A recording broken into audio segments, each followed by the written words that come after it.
Philippe Candeloro, né le 17 février 1972 à Courbevoie, en région parisienne, représente une icône du patinage artistique français, avec ses médailles olympiques et sa présence charismatique dans les médias.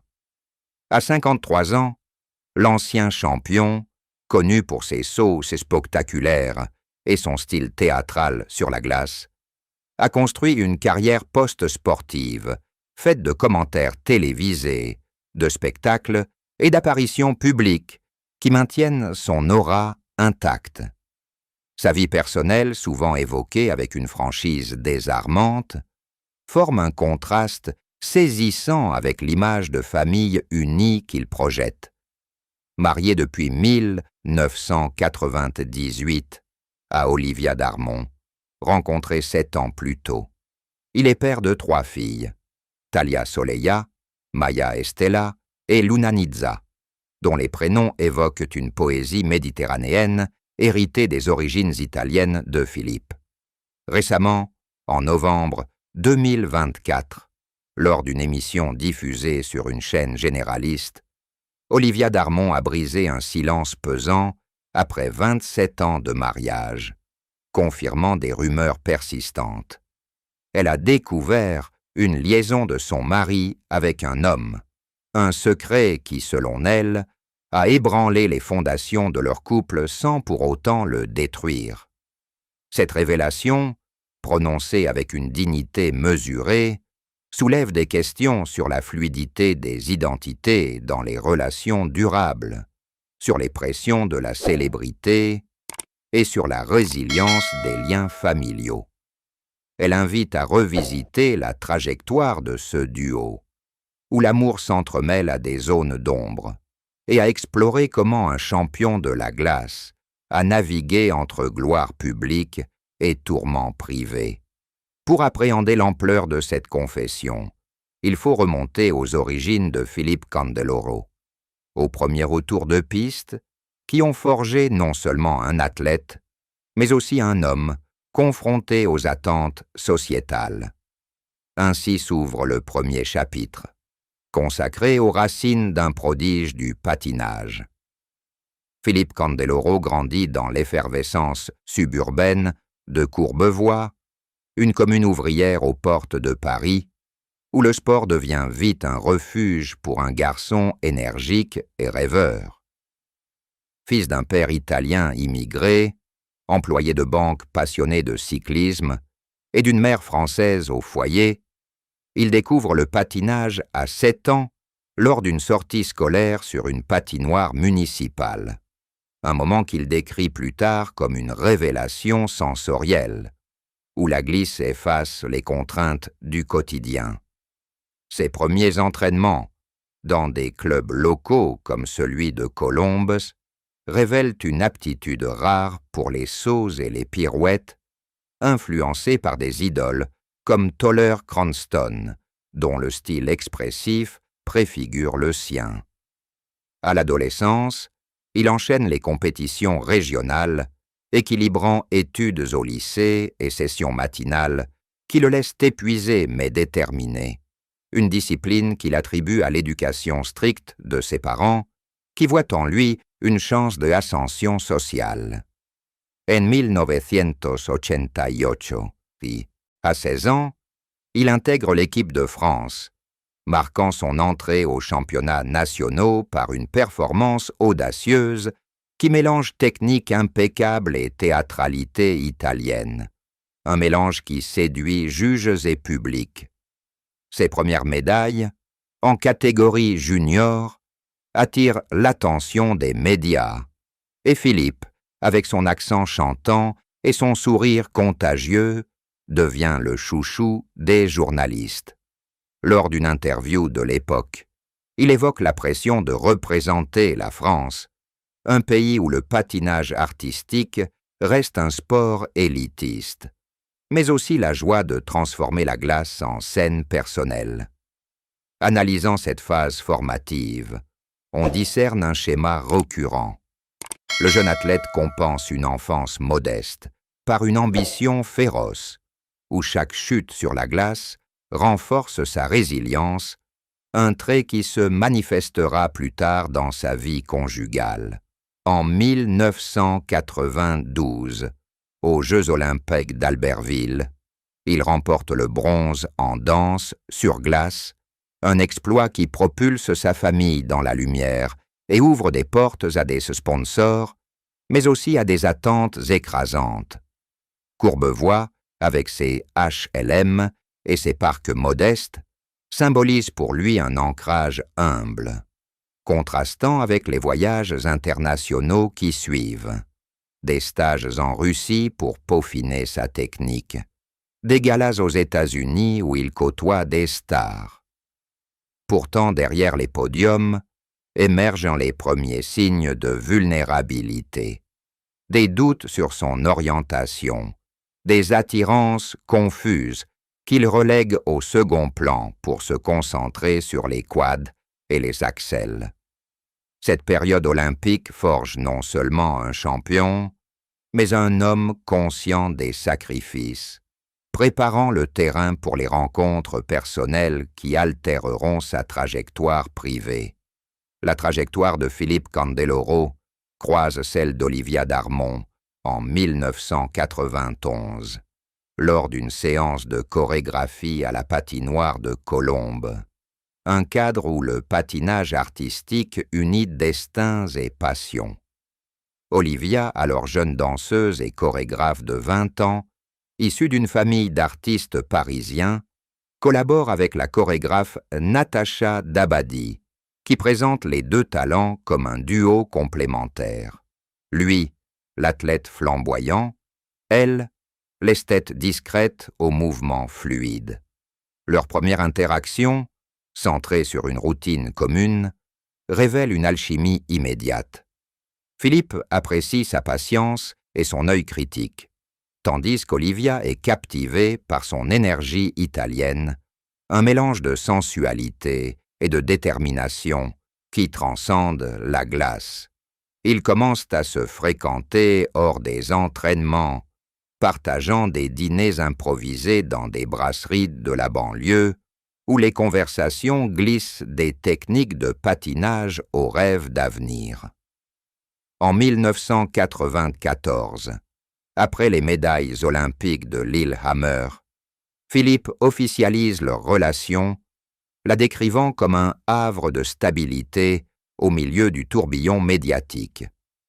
Olivia, qui sacrifie ses propres ambitions pour le soutenir en gérant son agenda et ses tenues de scène, devient sa confidente, une partenaire qui tempère ses excès.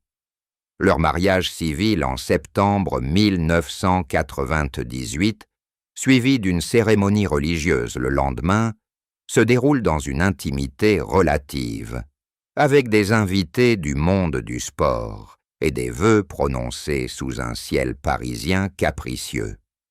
Philippe, dans une confidence post-nuptiale, souligne comment Olivia incarne pour lui l'équilibre, une femme qui le challenge sans le brider.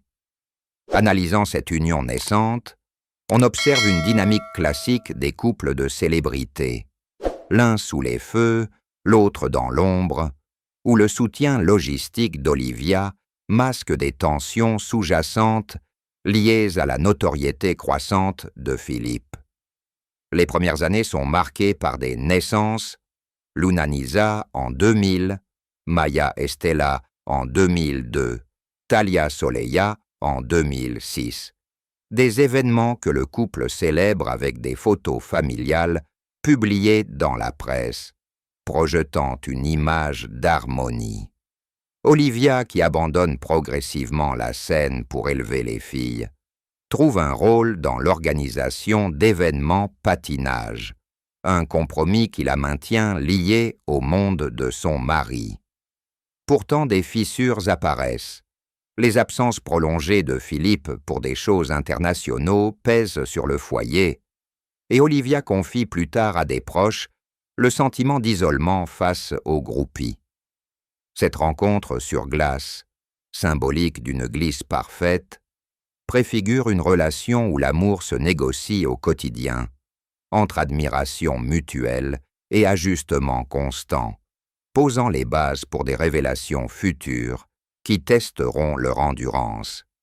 Les années 2000 propulsent le couple Candeloro-Darmon dans une sphère médiatique étincelante, où Philippe excelle comme commentateur télévisé et showman, tandis qu'Olivia gère les coulisses avec une efficacité discrète.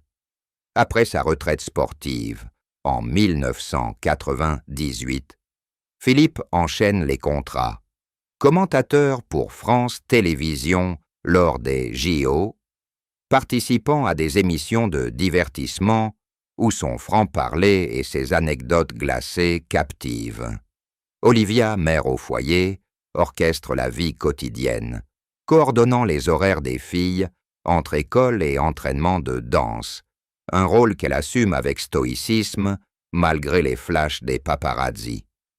En 2005, lors d'un gala à Bercy, Philippe dédie une performance à sa famille, un geste public qui renforce leur image de couple modèle.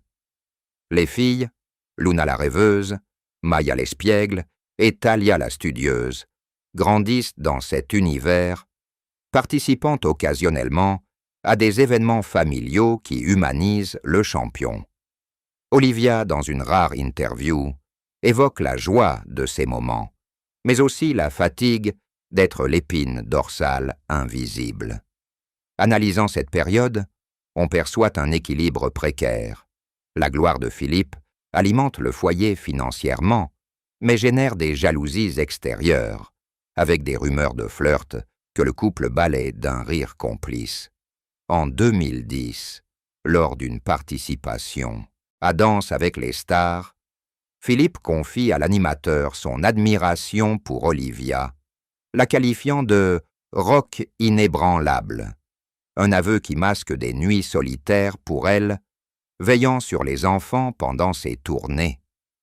Les vacances en Italie, chez les parents de Philippe, offrent des respirations, où la famille se ressource dans les oliveraies, loin des caméras. Pourtant, des signes de malaise émergent. Olivia traverse une dépression en 2012, liée à l'accumulation des rôles. Un épisode qu'elle surmonte par une thérapie discrète, soutenue par son mari qui ajuste ses engagements. Cet air de succès partagé illustre la résilience d'un duo où l'amour se nourrit de complémentarité, mais où les ombres de la célébrité s'allongent, préfigurant des confessions qui éclateront des années plus tard. Dès les années 2010, des murmures circulent dans les cercles people parisiens sur la fidélité de Philippe Candeloro, alimenté par son charisme magnétique et ses interactions complices avec des collaborateurs masculins lors de choses. Olivia, attentive aux tabloïds, balaie ses ragots comme des fabrications jalouses, mais intérieurement, des doutes s'insinuent, nourris par des absences inexpliquées et des messages effacés. En 2014, une photo volée de Philippe en compagnie d'un chorégraphe italien lors d'un gala à Milan fait les unes, provoquant une dispute domestique où Olivia exige des explications, reçues avec des assurances d'amitié professionnelle. Philippe, dans une émission de variété, rit de ces spéculations, les qualifiant de « fantasmes de fans », un déni qui apaise temporairement. Analysant ces rumeurs, on discerne un pattern médiatique. La célébrité de Philippe, avec son image de séducteur, amplifie les interprétations, transformant des amitiés en scandales potentiels. Olivia, de plus en plus impliquée dans la gestion de sa carrière, accède à des détails qui renforcent ses soupçons, comme des nuits prolongées en hôtel pour répétition. Les filles, adolescentes, perçoivent les tensions, et Luna confie à sa mère son inquiétude pour le foyer. En 2017, une confrontation lors d'une retraite familiale en Provence marque un tournant. Olivia confronte Philippe sur des indices concrets, comme un bijou masculin trouvé dans une valise, menant à une promesse de transparence. Pourtant le silence persiste, Philippe optant pour l'humour en public pour désamorcer. Cette phase de soupçon latent révèle la complexité des unions longues. L'amour endure, mais la confiance se fissure sous le poids des non-dits, préparant un terrain fertile pour une révélation explosive. En 2022, après 24 ans de mariage, Olivia Darmon tombe sur des preuves irréfutables lors d'une vérification routinière de l'ordinateur de Philippe. Des échanges intimes avec un homme, un ancien partenaire de patinage rencontré lors d'un gala en 2015, confirmant une liaison discrète qui s'étire sur des années. Le choc la paralyse, menant à des semaines d'insomnie et de questionnements existentiels, où elle oscille entre colère et compassion. Philippe, confronté, admet les faits dans une conversation larmoyante à leur domicile de Boulogne-Billancourt, expliquant une bisexualité refoulée depuis l'adolescence, masquée par les normes du sport et de la célébrité. Olivia, soutenue par une amie thérapeute, opte pour le dialogue plutôt que la rupture, voyant dans cette vulnérabilité une facette inédite de l'homme qu'elle aime. Analysant cette crise, on observe une dynamique thérapeutique. La découverte, au lieu de détruire, ouvre un espace de reconstruction, où le couple explore la fluidité sexuelle sans jugement hâtif. Les filles, informées avec tact, réagissent avec maturité, Talia organisant des sorties pour détendre l'atmosphère. En 2023, des séances de couple aident à naviguer les blessures, Philippe s'engageant à une transparence totale, tandis qu'Olivia exprime sa douleur dans un journal intime. Cette période de tourments émotionnels transforme leur relation, d'une complicité tacite à une intimité plus profonde, bien que scarifiée. Les années suivantes voient le couple Candeloro-Darmon tisser un équilibre fragile autour de ce secret, protégeant les filles des regards indiscrets, tout en maintenant une façade unie lors d'événements publics. Philippe réduit ses voyages solo, privilégiant des projets familiaux comme un spectacle patinage avec ses filles en 2024, où Olivia chorégraphie en coulisses. Les rumeurs refont surface sporadiquement, mais le couple les ignore, focalisé sur la guérison. Des retraites en Corse renforcent leurs liens, avec des discussions nocturnes sur l'identité et le pardon. Analysant cette gestion, on note une résilience remarquable, où la famille devient le rempart contre l'exposition médiatique, les filles apprenant la discrétion par l'exemple. Olivia, plus confiante, reprend des cours de danse pour elle-même, reclamant son autonomie. En 2024, une offre télévisée pour Philippe déclenche une crise mineure, résolue par un pacte de loyauté. Cette phase d'équilibre précaire illustre comment les couples confrontés à l'infidélité bisexuelle peuvent rebondir, transformant la vulnérabilité en force collective. En novembre 2024, lors d'une émission intime sur C8, Olivia Darmon, après 27 ans de vie commune, choisit la transparence. Invitée aux côtés de Philippe et de leur fille Maya, elle révèle la découverte de la liaison avec un homme, un aveu prononcé avec sérénité qui vise à clore un chapitre douloureux. Après tant d'années, il est temps de libérer ce poids, non pour juger, mais pour témoigner que l'amour endure au-delà des formes, déclare-t-elle, les yeux humides, mais la voix ferme. Philippe, ému, complète en assumant sa bisexualité comme une partie intégrante de son être, un cheminement personnel aidé par le soutien inconditionnel d'Olivia. Maya touchante évoque l'unité familiale renforcée par cette épreuve. Analysant cet aveu, on perçoit un acte cathartique. Dans une société plus ouverte, il déstigmatise la fluidité sexuelle chez les figures publiques, invitant à l'empathie plutôt qu'au scandale. La réaction médiatique, mitigée entre soutien et curiosité, propulse des débats sur la vie privée des célébrités. À 53 ans, Philippe et Olivia émergent plus unis, prêts pour de nouveaux horizons, avec des projets familiaux comme un livre collectif sur la résilience. Cette révélation d'Olivia Darmon après 27 ans de mariage interroge.